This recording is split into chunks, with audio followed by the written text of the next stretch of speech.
আউযুবিল্লাহি মিনাশ শাইতানির রাজিম বিসমিল্লাহির রহমানির রহিম আম্মা বাদ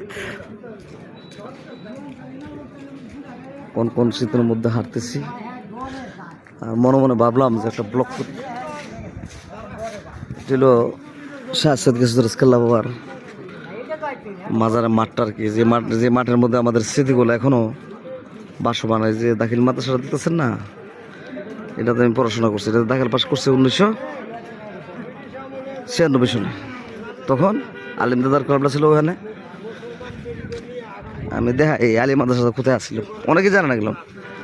আজকা একতলা দুতলা তিনতলা চারতলার মধ্যে তারা পড়াশোনা করে।